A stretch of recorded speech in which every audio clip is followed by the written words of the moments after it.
नमस्कार दोस्तों, कैसे हैं आप सभी लोग। उम्मीद करता हूँ सभी लोग अच्छे होंगे। आज मैं फिर आपके सामने एक ऐसी कहानी लेकर आया हूँ जिस पर विश्वास करना मुश्किल हो जाता है थोड़ा सा, लेकिन कहानी है और ये हकीकत है। ये एक ऐसी कहानी है जिसमें एक भूत खुद आता है गवाही देने के लिए कोर्ट में कि हाँ, मेरा कत्ल हुआ है और सामने वाला कैदी है। अब आप सोच रहे होंगे कि ऐसा कैसे पॉसिबल है, तो ये तो आपको पूरी कहानी सुनने के बाद ही पता चलेगा कि ऐसा कैसे पॉसिबल हुआ या कैसे पॉसिबल हो सकता है। कहानी हांगकांग की है और हांगकांग की कहानी ज़्यादा पुरानी भी नहीं है। 1997 की कहानी है, ज़्यादा टाइम भी नहीं हुआ इसको, कभी ज़्यादा साल भी नहीं हुए। और 1997 और अब चल रहा है 2023, यानी कि आपके हो गए 26 साल। लगभग 26 साल पुरानी ये कहानी मैं आपको बता रहा हूँ। कहानी एक भूत की, जो भूत खुदा के गवाही देता है कोर्ट में कि हाँ, मेरा कत्ल हुआ है। सुनने में थोड़ा सा अटपटा लगेगा, लेकिन ये कहानी हांगकांग में आज भी दस्तावेजों में दर्ज है। जो सरकारी दस्तावेज है वहाँ के, वहाँ पे ये कहानी पूरी तरीके से दर्ज है और उसके सबूत हांगकांग में आज भी रखे हुए हैं। ये कहानी ऐसी है कि इतनी ज़्यादा ब्रूटली, इतनी ज़्यादा खतरनाक तरीके से हत्या होती है, इतनी अत्याचार दर्दनाक मौत होती है कि उससे पहले हांगकांग के इतिहास में ना तो कभी ऐसी हत्या हुई थी और हो सकता है कि ऐसी हत्या ना हो। कहानी है मई 1997 की। मई 1997 में, मई का महीना था और 97 की बात है। तो 1997 में मई के महीने में एक 14 साल की लड़की जो है वो पुलिस के पास जाती है, पुलिस स्टेशन में जाती है और वहां जाकर बताती है कि सर, मेरे को रोज सपने में एक भूत दिखाई देता है,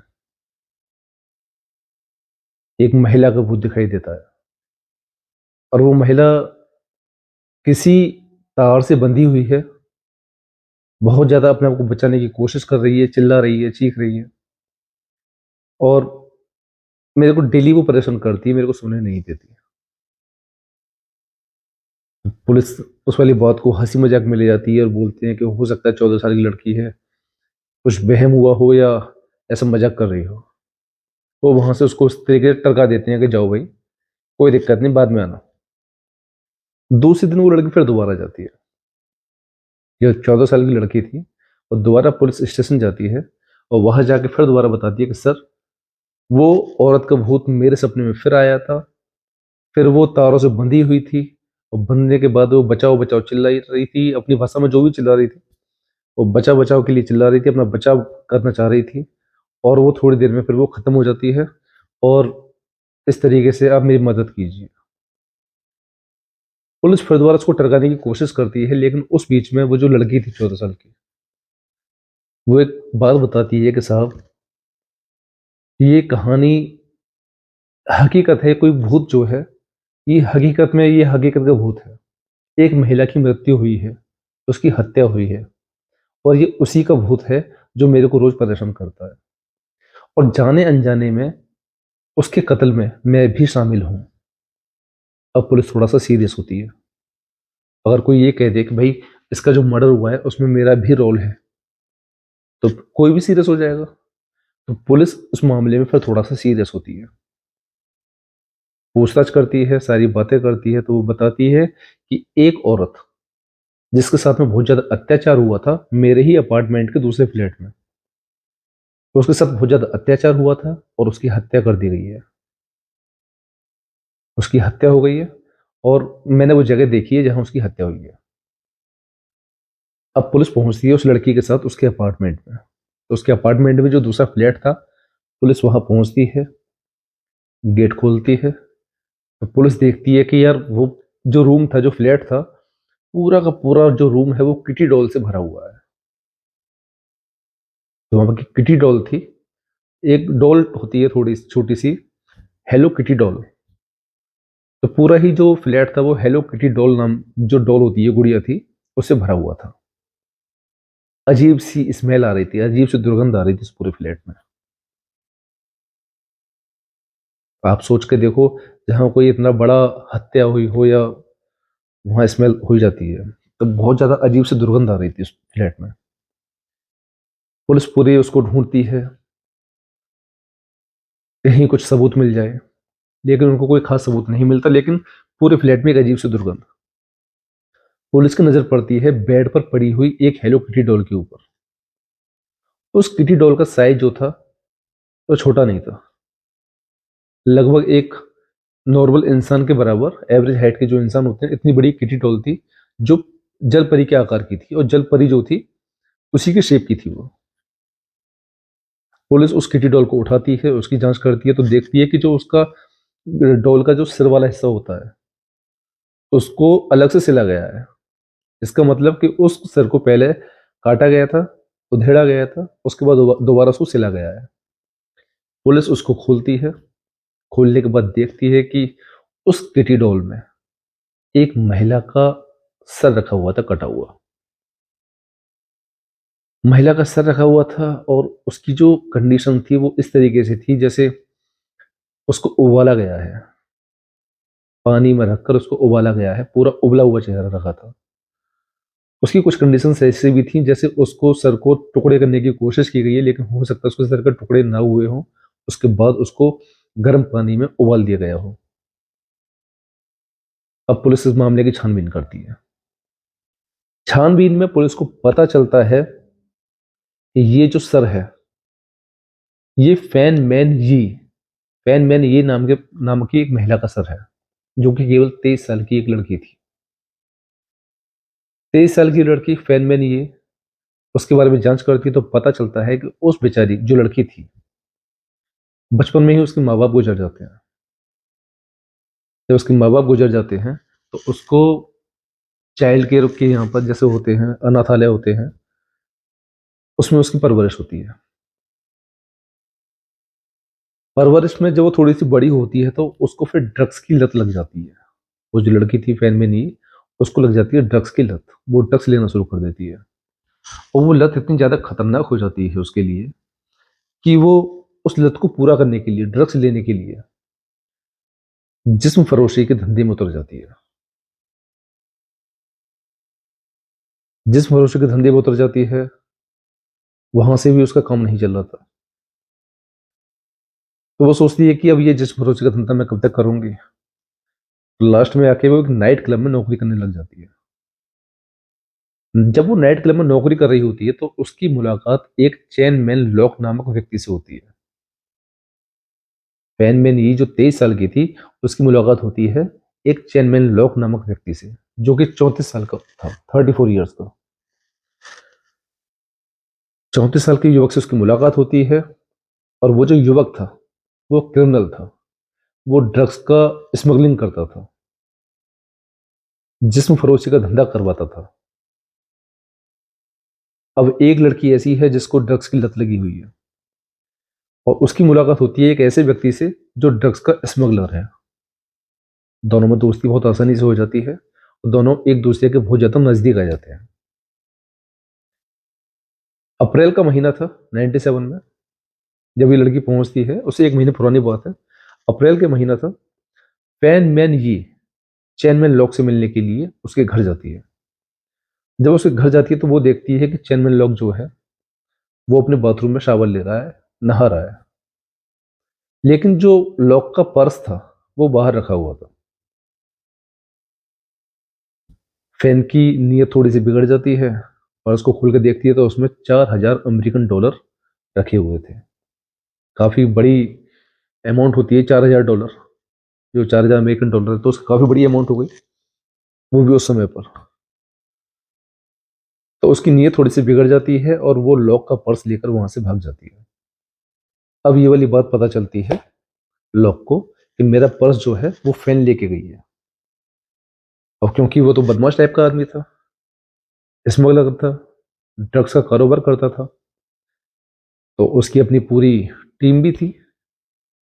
तो वो अपने दो शूटर्स को कहता है कि मेरे को वो लड़की जो है जिंदा चाहिए, और उस लड़की को लेकर मेरे उस वाले अपार्टमेंट पर आ जाओ। शूटर्स जाते हैं, फैन को पकड़ लेते हैं, किडनैप करते हैं, और उसके लॉक के अपार्टमेंट पर लेकर पहुंच जाते हैं। लॉक जो था, फैन मैन से बोलता है कि अब मुझे कंफर्म है कि तुमने ही मेरा पर्स जो है वो चुराया है, आप मेरे पैसे वापस कर दीजिए। फैन सफाई देती है कि मैंने पर्स नहीं चुराया है, और उनके बीच में आपस में बहस होती है। लेकिन बाद में पता चलता है कि फैन ने ही वो पर्स चुराया था और उसने वो पैसे खर्च कर दिए। फैन पैसे खर्च कर चुकी थी और लॉक पूरी तरीके से पागल था कि इसने मेरे साथ विश्वासघात किया है, इसने मेरा पर्स चुराया है, और मेरे जैसे इंसान का पर्स चुराया तो इसको इसकी सजा जरूर मिलनी चाहिए। तो वो ये कहता है कि जब तक मेरे $4000 तेरे से बरामद नहीं हो जाते, तेरे जिस्म से बरामद नहीं हो जाते, तब तक तेरे को जिस्म फरोशी का धंधा करना पड़ेगा। और वो जबरदस्ती उसका जिस्म फरोशी के धंधे में दोबारा से ढकेल देता है। अब डेली उसके साथ में अत्याचार होता है, डेली उसको जिस्म फरोशी के धंधे में धकेल दिया जाता है। इससे भी उसको मन नहीं भरा। अब वो फैनमैन ई को अपने अपार्टमेंट में लाकर बांध देता है, और जो उसके आदमी थे, जो शूटर्स थे, वो रोज उसका रेप करते हैं। लॉक के जो शूटर्स थे, जो उसकी टीम थी, वो उसका रोज रेप करती है। रेप करती है, सिगरेट से उसके शरीर को जलाती है, सिगरेट से जला रही है, उसका रेप कर रही है। और उसका जो सर था फैन का, उसको एक पंचिंग बैग की तरह इस्तेमाल किया जाता है। चलते हुए तो उसमें घूंसे मारे जाते हैं, उसमें पंच मारे जाते हैं। इसी बीच में ये जो 14 साल की लड़की जो पुलिस के पास पहुंचती है, इसी बीच में ये लड़की जिस्म फरोशी के धंधे में आती है अप्रैल के महीने में। लॉक इसी लड़की को, जो 14 साल की लड़की थी, उस लड़की को लेकर उसी अपार्टमेंट में पहुंचता है जहां फैन को उसने बंदी बनाकर रख रखा था। जब फैन को उसने वहां बंदी बनाकर रख रखा था तो वो लड़की उसको देखती है, और देखती है कि इसका रेप हो रहा है। लेकिन जो लड़की खुद जिस्म फरोशी के धंधे में आ चुकी थी, उसके लिए सारी बातें नॉर्मल थी। तो जब वो देखती है कि इसको पंच मारे जा रहे हैं, सारी बातें हो रही हैं, तो वो उस 14 साल की लड़की से भी बोलती है कि जाओ तुम भी इसको मारपीट करो उसके साथ में। तो वो भी जाती है, उसके सर को अपना पंचिंग बैग की तरह इस्तेमाल करती है, दो चार उसमें पंच लगा देती है। नादानी की उम्र थी, हरकत कर देती है, कोई दिक्कत नहीं। 1 महीने तक उसके साथ अत्याचार होता है। 1 महीने बाद फैन की मृत्यु हो जाती है। शूटर्स जो थे वो लॉक को बताते हैं कि फैन की मृत्यु हो गई है, अब इसके शरीर का क्या किया जाए, अपार्टमेंट से बाहर कैसे निकाला जाए। अगर अपार्टमेंट से बाहर लेके जाएंगे तो पता चल जाएगा, और अगर ज्यादा दिन अपार्टमेंट पे रखेंगे तो उसमें से बदबू आने लगेगी। लोग के दिमाग में शैतानी विचार आता है, वो ये कहता है कि इसके शरीर के टुकड़े कर दो बहुत सारे, और रोज इसके शरीर के टुकड़ों को बाहर फेंकना शुरू कर दो। कोई सलाह देता है कि अगर ऐसा होगा तो इसमें बदबू आने लगेगी। तो वो उसके शरीर के टुकड़े करते हैं और उस सारे शरीर के टुकड़ों को उबालते हैं, जिससे कि उसके शरीर से बदबू ना आए। और रोज उसके शरीर के टुकड़े को बाहर फेंक दिया जाता था। एक एक दो दो टुकड़े ले जाते थे, बाहर फेंक देते थे। लेकिन जो उसका सर था, उसको ले जाना इतना आसान नहीं था। इसलिए वो एक बड़ी हेलो किटी डॉल की व्यवस्था करते हैं, और उसके सर को उस किटी डॉल में अंदर रखकर दोबारा से सिल देते हैं। वो इस मौके में थे कि कब रात हो या जो भी चीज हो, और हम इस डॉल को बाहर लेके जाएं, उसको उठा के फेंक दें।